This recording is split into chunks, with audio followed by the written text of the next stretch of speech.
आपने एक निकाला कि हम सक्षमता परीक्षा लेंगे। हालांकि वो लोग परीक्षा एगो दूगो नहीं दिया है, हमेशा लेते रहे हैं।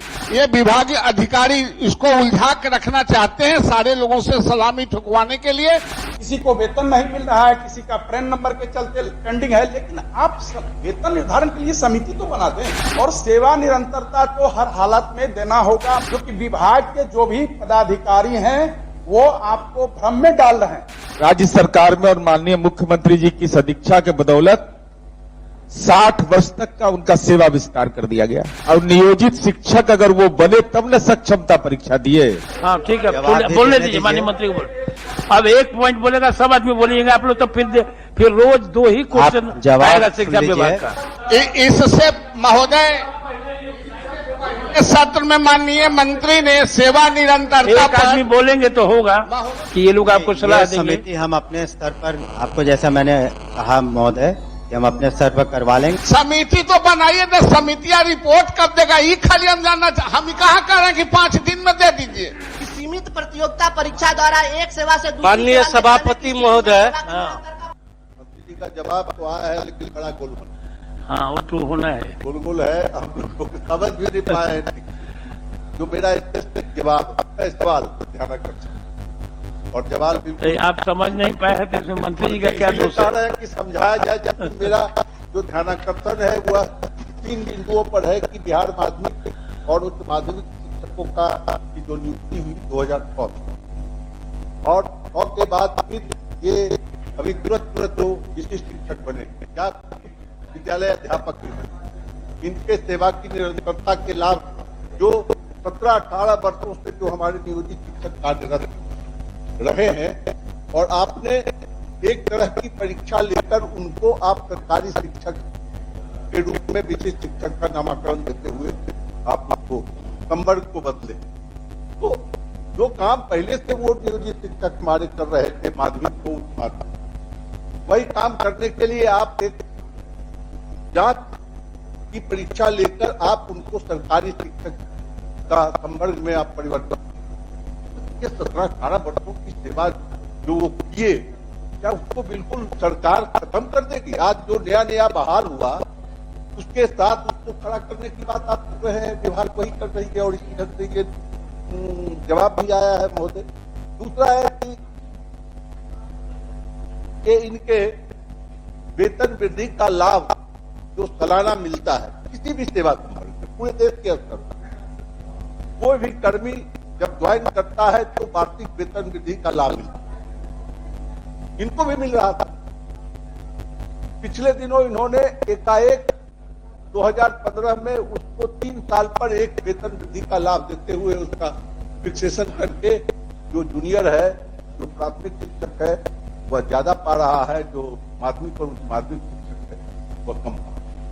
और तीसरा है कि जो अर्जिता अवकाश, कोई ऐसी सेवा बिहार में या देश के स्तर पर नहीं है कि अर्जिता अवकाश जब रिटायर करता है तो उसका इन्वेस्टमेंट नहीं होता, उसका वित्तीय लाभ उसको नहीं मिलता, उसकी सीमा तय है।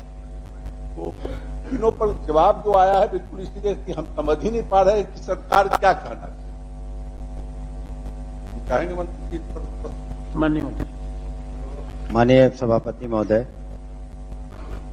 अमूमन जो भी सरकारी सेवा में आते हैं तो हम लोग एक चीज जरूर देखते हैं कि वो बिल्कुल नई सर्विस है और हम लोगों ने कोशिश की है कि अगर आप देखेंगे वेतनमान या जो भी उनको कुल मिला के वेतन मिलता है जिस भी विशिष्ट शिक्षक से सरकारी सेवक में आए तो उनको कोई लॉस नहीं हो रहा है।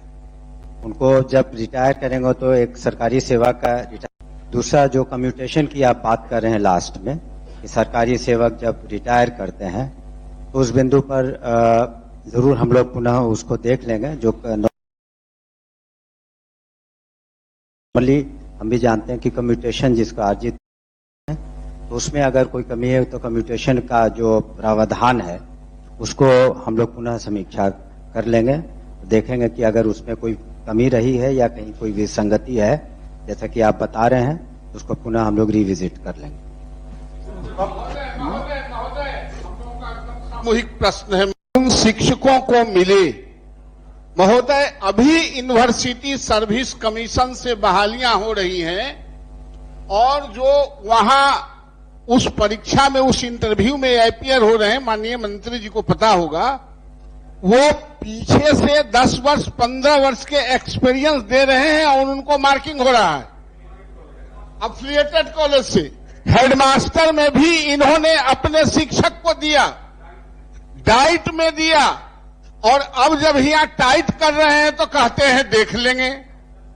इसलिए महोदय, सबसे बड़ी बात है कि आप जो लगातार 15 वर्ष 20 वर्ष से सेवा कर रहा है और आपने एक निकाला कि हम सक्षमता परीक्षा लेंगे। हालांकि वो लोग परीक्षा एगो दूगो नहीं दिया है, हमेशा लेते रहे हैं, लेकिन सक्षमता परीक्षा में आपने कहीं यह नहीं कहा था कि लेंथ ऑफ सर्विस जो पहले से होगा हटा के लड़कन के सीनियर कर देंगे या बूढ़ा को जूनियर कर देंगे। इसलिए महोदय, सेवा निरंतरता के बारे में माननीय मंत्री जी को क्या कहना है?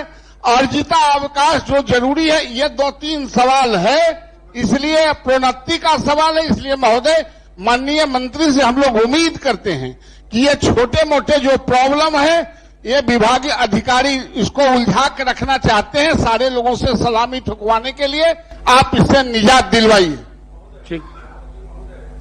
मैं उन बातों को दोहराना नहीं चाहता हूं। सेवानिवृत्तता के बारे में माननीय सदस्य भी बोले और मैंने सर्वोच्च न्यायालय का एक न्यायाधीश जो है उनकी भी कॉपी दी।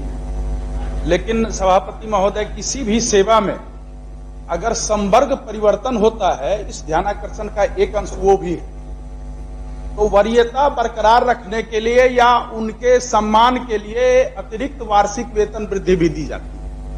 और पहले भी 2015 में आपने अतिरिक्त वार्षिक वेतन वृद्धि दी थी, हालांकि वो भी विसंगतिपूर्ण थी। 3 वर्षों में एक बार आपने वार्षिक वेतन वृद्धि दी। और दूसरी बात यह है जो अभी माननीय सदस्य ने कहा, आपने जब पिछली सेवा की मान्यता बरकरार रखते हुए ही उनको अगली सेवा में समायोजित किया है। हालांकि मंत्री महोदय आज बोल रहे थे राज्यकर्मी का 2,50,000 दर्जा दिया गया। मुझे लगता है सभापति महोदय, ये शाब्दिक दर्जा दिया गया। संभवतः मंत्री महोदय ये नहीं जान रहे हैं, मैं जानकारी देता हूं। आपके विभाग ने एक पत्र निकाल दिया जो कि उनको वेतन इतना ही दिया जाए। आपका संवर्ग परिवर्तन के पश्चात वेतन निर्धारण होना जरूरी है किसी भी सेवा में, किसी भी विभाग में, और वेतन निर्धारण का कार्य नहीं कर करके वेतन घटा दिया गया। किसी को वेतन नहीं मिल रहा है, किसी का प्रैन नंबर के चलते पेंडिंग है, लेकिन आप वेतन निर्धारण के लिए समिति तो बना दें। जैसे ट्रांसफर के लिए कमेटी बनाती है, वैसे नहीं बनाए। और सेवा निरंतरता तो हर हालत में देना होगा। मैंने वो अंश जो है न्यायाधीश माननीय सर्वोच्च न्यायालय का, वो मैंने दिया है, उसको अच्छे से पढ़ लें। एक बार में आप समझ जाएंगे जरूर, जो कि विभाग के जो भी पदाधिकारी हैं वो आपको भ्रम में डाल रहे हैं। और हम लोग अगर सदन में कुछ कहते हैं तो उसको गंभीरता से नहीं लिया जाता है, लेकिन वही अगर न्यायादेश हो जाता है, जैसे अभी अतिथि शिक्षकों का न्यायादेश हो गया है, लेकिन अभी तक नियुक्ति के लिए विभाग ने कोई भी आदेश नहीं निकाला। अब कहीं कहीं सुनने में आ रहा है जो कि एलपीए में जाएगी तो एसएलपी में जाएगी। महोदय, ये क्या है? इतने दिनों की सेवा है, राज्य की मेधा और प्रतिभा का सम्मान अगर यहाँ नहीं होगा तब कहाँ होगा? और उनके सेवा को जो मान्यता, सेवा की जो मान्यता है, आज तक सब कुछ उसी से होता है और उन्हीं के कंधे पर सभी जैसे 81,000 विद्यालय की बात माननीय मंत्री महोदय का सच है। उन 81,000 विद्यालयों में तो यही स्थानीय निकाय के शिक्षक थे। और मैंने पूर्व में भी सदन में कहा है, त्रिस्तरीय सरकार की व्यवस्था भारत में त्रिस्तरीय है।